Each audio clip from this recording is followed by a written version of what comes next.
Ya. Bapak Ibu Saudara yang terkasih dalam Tuhan Yesus Kristus, pada malam hari ini kita akan membahas tema ketika air mata menjadi doa. Nah, temanya agak sad ya. Bapak Ibu Saudara, sebelum kita masuk ke dalam perenungan, ini udah masuk ya. Tapi sebelum itu, pernahkah Bapak Ibu Saudara menyadari bahwa di dalam banyak budaya di Indonesia ini, termasuk di dalam budaya Tionghoa, ini kita sama-sama Tionghoa ya, saya juga Tionghoa, menangis itu sering sekali dianggap sebagai hal yang remeh, selalu dianggap sebagai hal yang lemah gitu, lemah, remeh, kadang-kadang dibilang cengeng. Waktu kecil saya sering menangis, mama saya selalu bilang, Ling, kamu gak boleh cengeng gitu. Nah, Bapak Ibu Saudara, orang tua itu sering mendidik anak untuk menjadi anak-anak yang tegar dan tidak cengeng. Kalau nangis dikit pasti, jangan nangis, pasti dimarahin. Atau dikasih sesuatu yang membuat dia tidak menangis gitu. Bahkan dalam lingkungan kekristenan sekalipun, kalau misalnya kita perhatikan dengan lebih jelas lagi, kadang menangis itu dikaitkan dengan iman yang lemah. Jadi kalau nangis mulu, imannya lemah, imannya terlalu lemah, terlalu mellow, terlalu lemah gitu. Bapak Ibu Saudara, next slide. Karena saya nggak punya pointer, oke. Berbeda hal dengan pandangan dari Eugene Peterson. Eugene mengatakan, tears are a biological gift of God. Jadi tangisan itu secara biologis itu adalah hadiah dari Allah, yang diberikan dari Allah gitu kan. Air mata itu aneh ya, kadang kita merasa harus menahannya supaya tidak terlihat lemah. Kadang kita ingin melepaskannya, tapi takut disebut terlalu emosional. Namun kalau kita perhatikan dari statement Eugene Peterson mengatakan bahwa air mata itu adalah cara kita mengekspresikan hadiah dari Allah secara biologikal, di mana hadiah ini dipakai untuk mengekspresikan bagaimana perasaan kita dan bagaimana spiritual experience kita gitu. Mari di dalam Mazmur 6 ini saya mau mengajak kita, next slide, untuk belajar bahwa tangisan itu bukan hanya emosi, bukan hanya suatu kegiatan atau ekspresi, tetapi komunikasi tertinggi dengan Bapa di sorga. Bapak Ibu Saudara, sebelum itu kita mau melihat konteks dari Mazmur 6 ini ya, karena kita mau lihat Mazmur 6 ini. Mari membuka Mazmur pasalnya yang ke-6, ayat 1 sampai dengan ayat yang ke-11.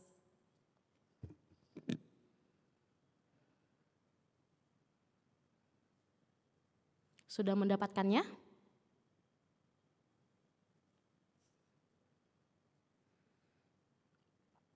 Jika sudah, katakan amin. Oke, mari kita membacakannya secara beresponsoria ya. Jadi saya akan membacakan ayat yang pertama, Bapak Ibu Saudara membacakan ayat yang kedua, silih berganti sampai dengan ayat yang ke-11. LAI memberikan perikop, doa dalam pergumulan untuk memimpin biduan dengan permainan kecapi. Untuk pemimpin biduan dengan permainan kecapi menurut lagu yang ke-8 Mazmur Daud.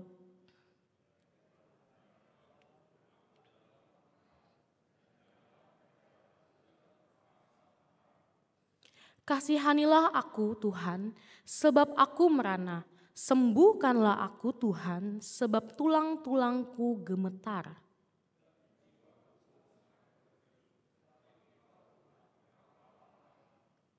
Kembalilah pula Tuhan, luputkanlah jiwaku, selamatkanlah aku oleh karena kasih setia-Mu.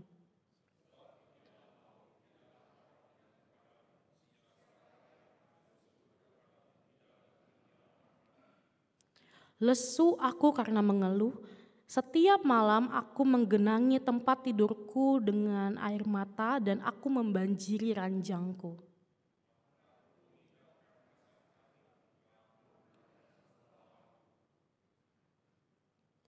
Menjauhlah daripadaku, kamu sekalian yang melakukan kejahatan, sebab Tuhan telah mendengar tangisku.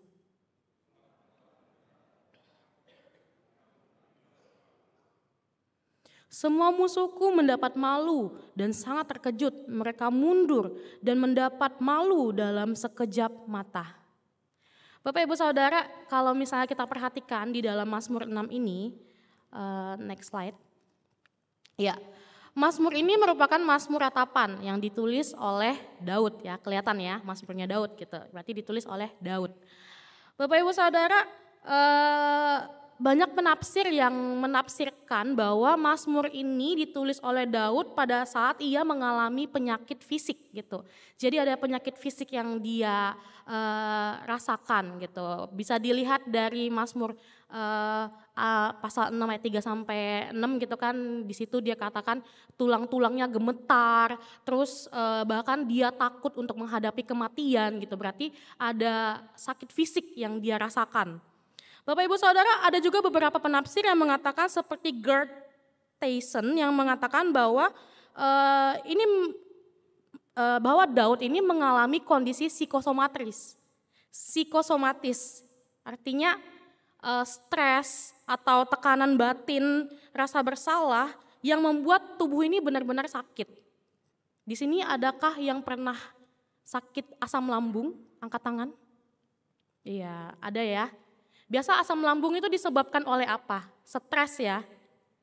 Kalau telat makan bisa asam lambung, tapi penyebab atau faktor paling gede yang menyebabkan asam lambung itu adalah stres gitu. Itu yang dirasakan kami mahasiswa ketika ujian ya Bapak Ibu Saudara.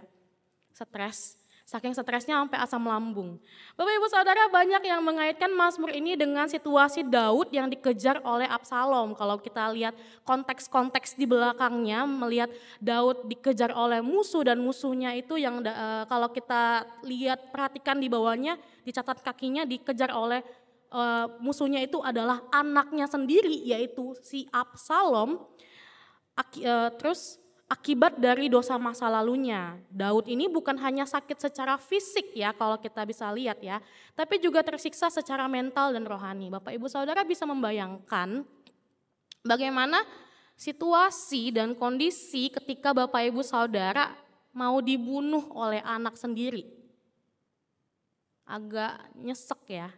Pasti sangat-sangat tidak enak gitu, apalagi anak yang kita sayang, anak yang kita banggakan tiba-tiba bangkit mau bunuh kita. Ya, itulah yang dirasakan oleh Daud. Lebih dari itu, Daud juga mengaitkan penderitaannya ini dengan dosanya, dosa di masa lalu yang pernah ia lakukan. Ia merasa Tuhan itu sedang menghukumnya. Makanya di dalam ayat awal-awal ini dia bilangnya, Tuhan janganlah menghukum aku gitu. Nah ini dia kaitkan dengan, mungkin secara eksplisit dia nggak mengatakan tentang apa dosa dia dan apa kesalahan dia. Tetapi secara implisit jika Bapak Ibu Saudara memperhatikan, dia sedang meminta ampun kepada Tuhan. Meminta belas kasihan Tuhan agar Tuhan tidak menghukum dia, tidak menyakiti dia gitu. Nah, ini dikaitkan olehnya ini dikaitkan sama Daud dengan dengan dosa yang telah dilakukan di masa lalu.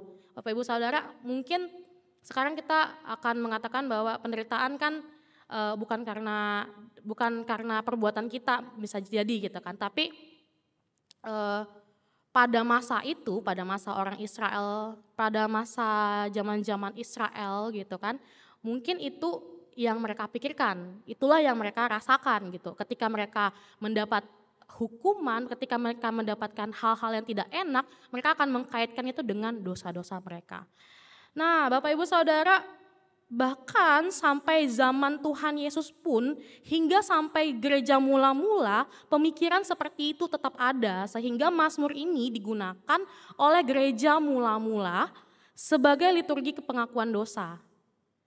Artinya gereja mula-mula melihat bahwa air mata dan kesedihan itu bukan sesuatu yang harus disembunyikan gitu. Tapi sesuatu yang harus mereka sampaikan kepada Tuhan. Kalau kita perhatikan konteks gereja mula-mula, banyak persekusi-persekusi mental dan persekusi-persekusi fisik yang mereka hadapi. Kalau Bapak Ibu Saudara pernah lihat film bagaimana mereka dipersekusi, mereka ditaruh di dalam glosarium ya kalau nggak salah. Terus singa-singa dilepaskan untuk makan mereka, makan anak-anak mereka, itu benar-benar menyakitkan, nggak hanya secara fisik tapi secara mental. Nah, maka dari itu gereja mula-mula menggunakan mazmur ini dan masih menyanyikan mazmur ini untuk yang pertama pengakuan dosa, yang kedua pastinya untuk menguatkan mereka.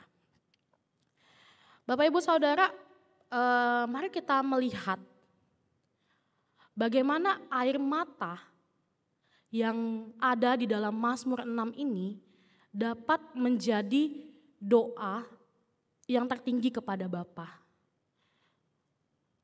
Yang pertama, next slide. Iya, tangisan sebagai bentuk pengenalan akan Allah. Bapak Ibu Saudara, Daud menangis bukan karena ia tidak kenal siapa Tuhannya. Jika kita memperhatikan dari ayat 1 sampai dengan ayat yang ke-11, next slide, kita akan melihat ada banyak gaya bahasa yang digunakan oleh Daud yang menggambarkan siapa itu Allah. Contohnya aja ini, Daud mengatakan, kasihanilah aku ya Tuhan sebab aku lemah. Sembuhkanlah aku ya Tuhan sebab tulangku gemetar. Kedua kalimat ini adalah kalau dalam gaya bahasa di bahasa puisi, ini adalah paralelisme yang disebut dengan paralelisme klimatik, yang dimana penulis menggunakan bahasa yang hampir sama atau imperatif yang diulang-ulang untuk menekankan sesuatu gitu.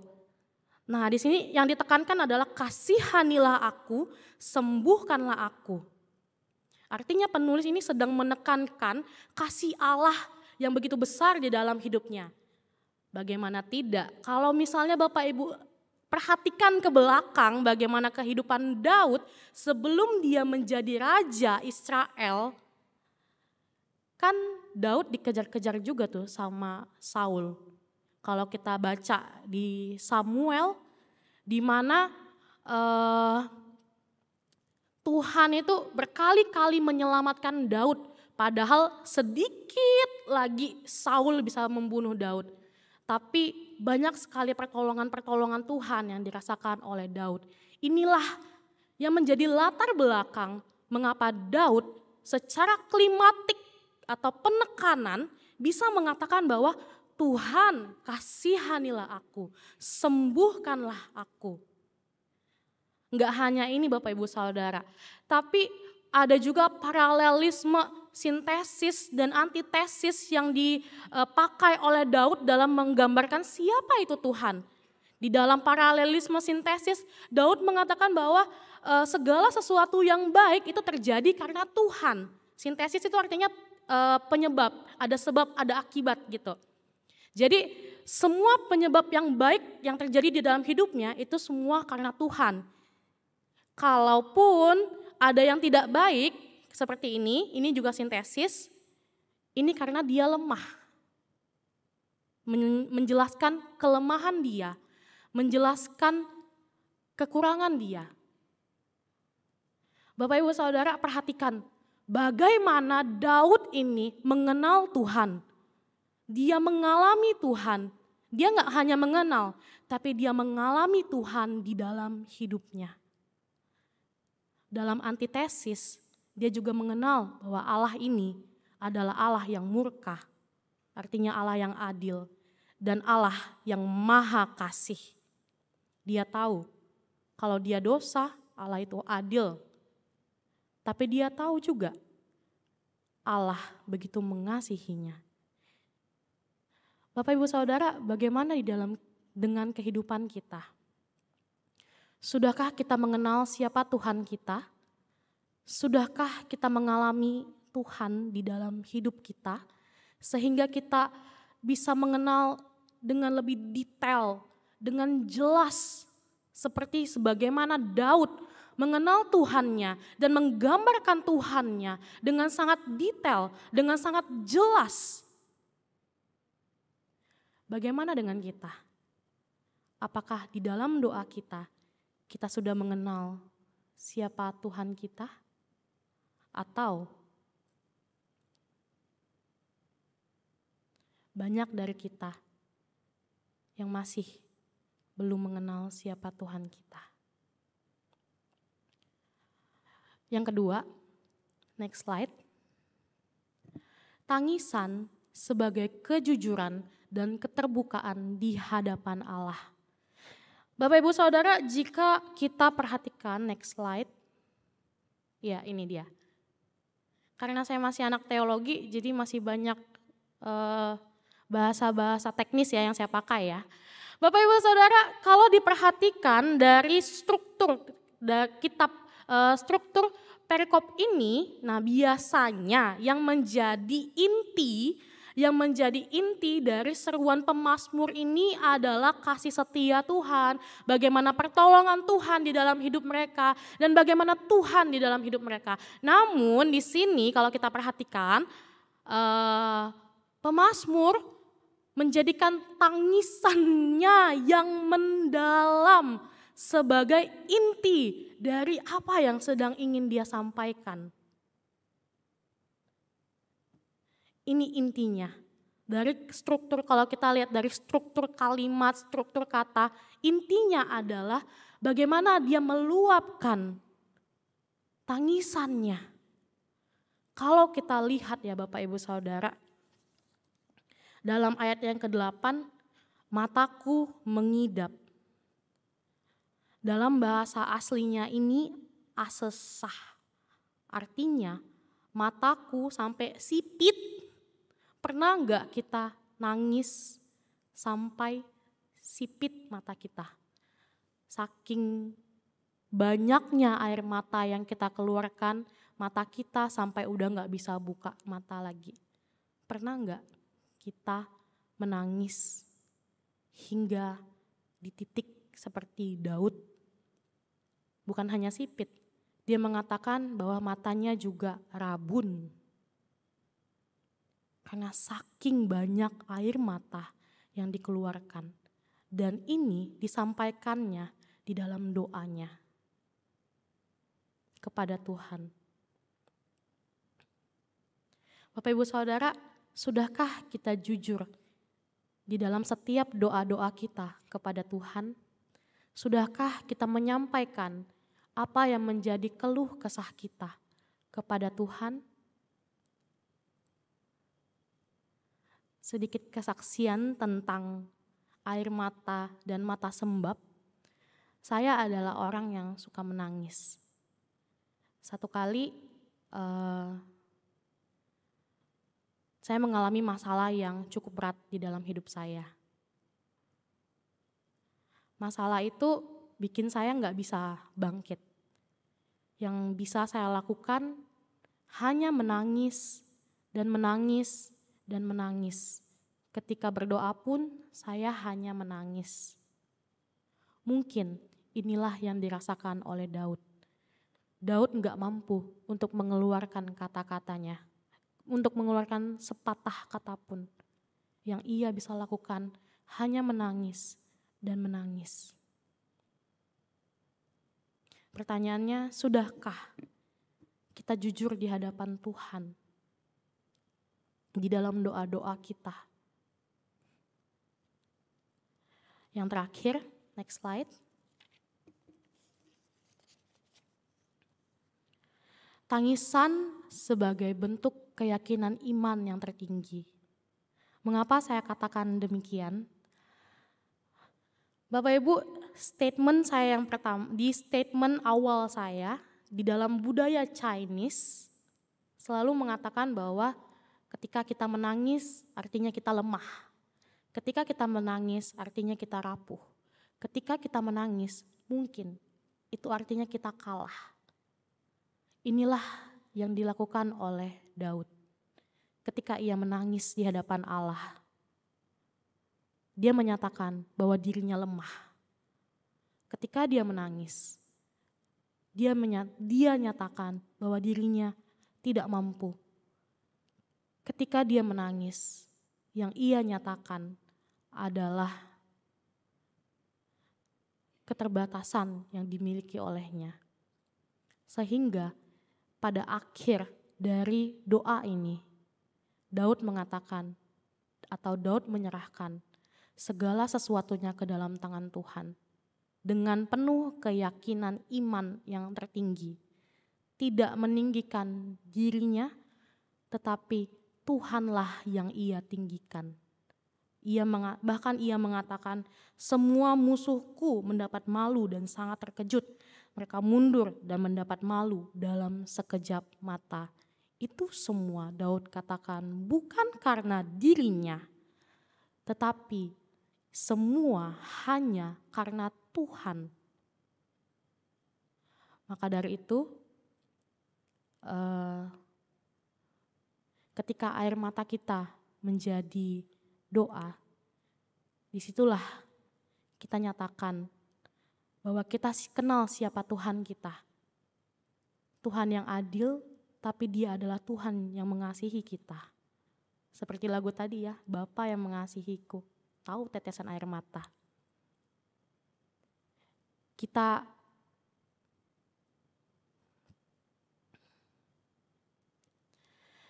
jujur di hadapan Tuhan, enggak bohong-bohong. Kita sedih, katakan sedih. Kita marah, katakan marah. Kita kesel, katakan kesel. Di hadapan Tuhan. Terakhir, tidak hanya tenggelam di dalam tangisan, tetapi kita juga mampu berdiri. Karena kita tahu, kita menyerahkan segala sesuatunya ke dalam tangan Tuhan. Bapak Ibu Saudara, untuk penutup dari khotbah ini, renungan ini, saya ingin menyampaikan satu kesaksian yang tadi baru saya temukan, udah saya research tentang istri dari Billy Graham. Bapak Ibu Saudara tahu Billy Graham kan? Semua pasti tahu. Yang pernah menceritakan pengalamannya tentang air mata yang menjadi doa paling dalam hidupnya. Putranya Franklin Graham, mungkin waktu remaja, waktu masih muda, karena belum mengenal siapa Tuhannya dengan baik, atau belum merasakan atau belum mengalami Tuhan, atau belum mengalami yang namanya lahir baru, ya mungkin seperti itu, banyak melakukan hal-hal yang tidak mengenakan gitu. Ruth sudah berdoa bertahun-tahun, tetapi tidak ada perubahan dan semakin buruk. Pada suatu malam, setelah mendengar anaknya berbuat masalah kembali, mungkin ya masalah-masalah kecil, Ruth pergi ke kamarnya, menutup pintu dan jatuh tersungkur di lantai. Dia berkata, "Saya tidak bisa berkata-kata, saya hanya menangis dan menangis. Dalam tangisan itu, saya merasa Tuhan sangat dekat. Saya tahu Dia mendengar. Malam itu saya tidak mengucap doa, saya hanya menangis dan Tuhan menjawab." Bapak Ibu Saudara, biarlah perenungan pada malam hari ini dapat menyadarkan kepada kita bagaimana seharusnya kita di hadapan Tuhan, bagaimana seharusnya doa kita kepada Tuhan. Sudahkah kita mengenal Tuhan? Sudahkah kita jujur di hadapan Tuhan? Dan sudahkah di dalam doa kita, di dalam kelemahan kita, keyakinan iman kita, Tuhan yang menjadi Tuhan atas diri kita?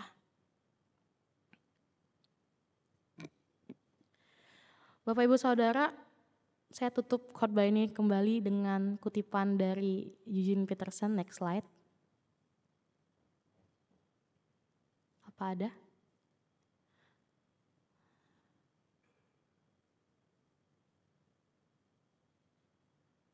Oke, mungkin nggak ada, tapi kutipannya berbunyi demikian. If you are feeling sadness over something in your own life, find a private time and place to pour your feeling out to the God who accept all of your emotions. Bapak Ibu Saudara, Tuhan menerima seluruh emosi kita. Kita tidak perlu kuat, tidak perlu terlihat kuat di hadapannya. Mazmur 6 mengajarkan bahwa air mata bukanlah kelemahan, melainkan doa yang jujur di hadapan Tuhan. Jika engkau sedang sakit, sedang terluka oleh kata-kata orang lain, atau merasa gagal, merasa bersalah, jangan tahan air matamu dan datanglah kepada Tuhan. Dia adalah Bapa yang begitu mengasihi engkau dan mau memeluk engkau serta merangkul engkau. Mari berdoa.